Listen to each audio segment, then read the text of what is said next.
Hello বন্ধুরা, কেমন আছো? আশা করি তোমরা অনেক ভালো আছো। তো অনেক দিন পর আমি একটা ভিডিও নিয়ে এসেছি। তো দেখতেই পাচ্ছ এখানে চিংড়ি মাছ। তো আমি আজকে রান্না করব চিংড়ি মাছের মালাইকারি। তো দেখো এখানে আমি মশলাটাও করে রেখেছি। আর এই টমেটোটা আমি পেস্ট করে নেব। আর এই চিংড়ি মাছ কটায় আমি হলুদ লবণ মাখিয়ে নিচ্ছি ভালো করে।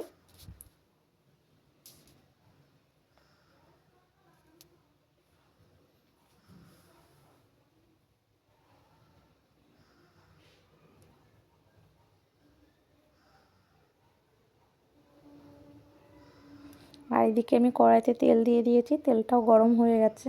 তো আমি চিংড়ি মাছগুলো দিয়ে দিচ্ছি। চিংড়ি মাছগুলো আমি হালকা করে ভেজে নেব, বেশি ভাজবো না, বেশি ভাজলে শক্ত হয়ে যাবে, ওই জন্য আমি হালকা করে ভেজে নেব। আর এই যে আমি টমেটোটা পেস্ট করে নিয়েছি। মাছগুলো ভাজা হয়ে গেছে, তো আমি তেলের ওপর মশলাগুলো দিয়ে দিয়েছি। দেখতেই পাচ্ছ মশলাটা কষানো হয়ে গেছে। তো আমি টমেটো পেস্টটা দিয়ে দিচ্ছি।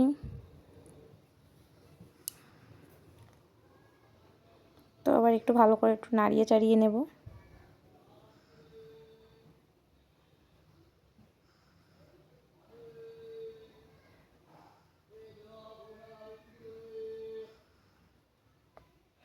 তো দেখো চিংড়ি মাছগুলো আমি ভেজে নিয়েছি।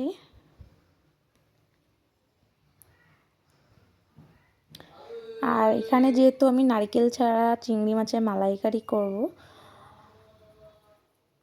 তো দেখো এদিকে কিন্তু আমার মশলাটা কিন্তু কষানো হয়ে গেছে। তো আমি নারকেল ছাড়া চিংড়ি মাছের মালাইকারি করব। তো আমি এখানে দেখতে পাচ্ছ 1 গ্লাস মতন লিকুইড দুধ নিয়ে নিয়েছি।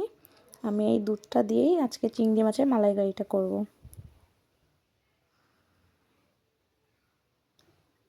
তো দেখো মশলাটা কষানো হয়ে গেছে। আমি দুধ অল্প করে ঢেলে একটু ভালো করে নাড়িয়ে চাড়িয়ে নেব।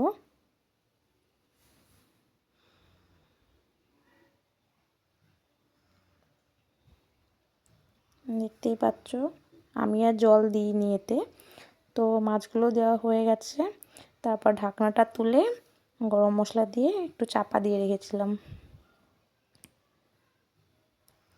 তো দেখো আমার কিন্তু চিংড়ি মাছের মালাইকারি কিন্তু হয়ে গেছে। তো ভিডিওটা কেমন লাগলো অবশ্যই জানিও।